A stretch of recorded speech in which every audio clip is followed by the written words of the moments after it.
വചനാമൃതം തയ്യാറാക്കി അവതരിപ്പിക്കുന്നത് ജമീല കള്ളിയത്ത്.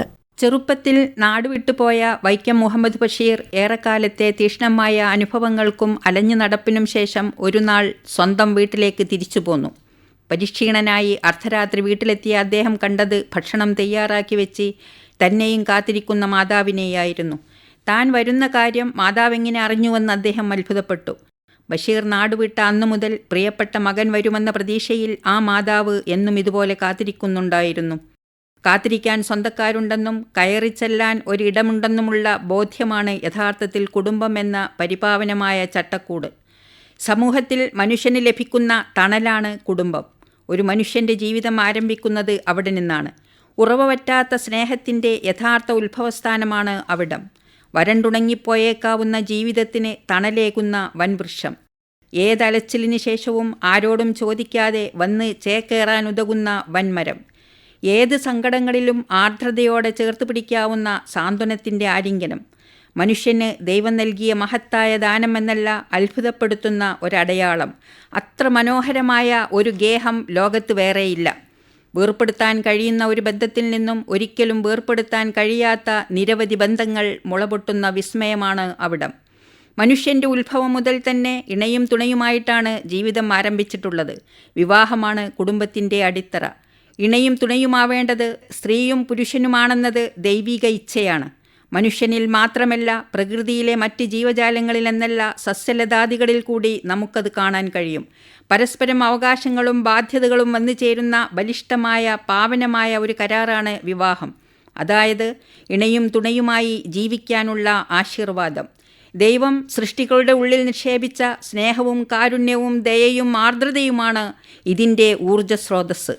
പരസ്പര വിശ്വാസത്തിലും ധാർമ്മികതയിലും ഊന്നി നിൽക്കുന്ന വിശുദ്ധ ബന്ധം. കൺകുളിർമ നൽകുന്ന സന്താനങ്ങൾ, അതിലൂടെ സമാധാനവും സ്വസ്ഥതയുമുള്ള സമൂഹം, ഇതൊക്കെ അതിൻ്റെ നല്ല പരിണിത ഫലങ്ങളാണ്. കുടുംബത്തിന് പ്രകൃതി നൽകിയ മാർഗനിർദ്ദേശങ്ങൾ അട്ടിമറിച്ചാൽ ആ പരിപാവനമായ സംവിധാനം തകർച്ചയിലേക്ക് നീങ്ങുകയും അതിലൂടെ സമൂഹം ശിഥിലമാവുകയും ചെയ്യും. കുടുംബബന്ധങ്ങൾ തകരുന്ന രൂപത്തിലുള്ള വിചിത്രവാദങ്ങൾ നമുക്ക് ചുറ്റും പ്രചരിക്കുന്നുണ്ട്. വൃദ്ധരായ മാതാപിതാക്കൾ ഉപേക്ഷിക്കപ്പെടാനും, ദുർബലരായ മനുഷ്യർ നരകിക്കാനും, സ്ത്രീകൾക്ക് സംരക്ഷണം നഷ്ടപ്പെടാനും, പരിചരിക്കാൻ ആളില്ലാതെ രോഗികൾ പുറന്തള്ളപ്പെടാനും, മാതാപിതാക്കളുടെ സംരക്ഷണമില്ലാതെ കുട്ടികൾ അനാഥരാകാനും, സമൂഹത്തിൽ അരാജകത്വവും അധാർമികതയും വ്യാപിക്കാനും ഇത് കാരണമാവും. കാറ്റും കോളും നിറഞ്ഞ ജീവിതമാകുന്ന കടലിൽ കുടുംബം ഒരു രക്ഷാകവചമാണ്. JK റൗളിങ്ങിൻ്റെ ഈ അഭിപ്രായം വളരെ പ്രസക്തമാണ്. സത്യത്തിൽ വിവാഹം ഒരു ബാധ്യതയല്ല, മുന്നോട്ട് പോവാനുള്ള കരുത്താണ്. ഒപ്പം ഒരാളുണ്ടെന്നും ഒറ്റക്കാവില്ലെന്നുമുള്ള യഥാർത്ഥ മനസ്സമാധാനം. ഇണയുടെ സ്വപ്നങ്ങളുടെ ചിറകരിയാനല്ല, സ്വപ്ന സാക്ഷാത്കാരങ്ങൾക്ക് കൂടെ നിൽക്കുന്നവനാണ് യഥാർത്ഥ പങ്കാളി. ഗാർഹികാന്തരീക്ഷം സമരസപ്പെടുത്തി കൊണ്ടുപോകുന്നതിൽ ഭർത്താവിനും ഭാര്യയ്ക്കും തുല്യ പങ്കാണുള്ളത്. അടിച്ചേൽപ്പിക്കൽ, ആജ്ഞാപിക്കൽ എന്നിങ്ങനെയുള്ള പിരിമുറുക്കങ്ങൾ ഒഴിവാക്കി ഗുണകാംക്ഷയുടെ സഹവാസമാണ് വേണ്ടത്. ലിംഗസമത്വമല്ല, ലിംഗനീതിയാണ് ആവശ്യം. ആസ്വാദനത്തിൻ്റെയും അനുമോദനത്തിൻ്റെയും ആശ്വാസത്തിൻ്റെയും അന്തരീക്ഷത്തിലാണ് കുടുംബം നിലനിൽക്കേണ്ടത്. അല്ലാതെ ബാധ്യതകൾ മറക്കുകയും അവകാശങ്ങൾ മുഴച്ചു നിൽക്കുകയും ചെയ്യുന്ന അന്തരീക്ഷത്തിലല്ല. പുതുതലമുറ വിവാഹത്തെ ഭയപ്പെടാനുള്ള പ്രധാന കാരണം മൂല്യം ചോർന്ന് വരണ്ടുണങ്ങിപ്പോയ മുതിർന്നവരുടെ ജീവിതമാണ്. അവർ കാണുന്ന ജീവിതങ്ങൾ അവരിൽ ആശങ്കയുണർത്തുന്നു. എല്ലാ ശാസ്ത്ര സാങ്കേതിക പശ്ചാത്തല സൗകര്യമുണ്ടായിട്ടും ആയിരക്കണക്കിന് അനാഥമായ മൃതശരീരങ്ങളാണ് ജപ്പാനിൽ അടുത്ത കാലത്ത് കണ്ടെടുത്തത്.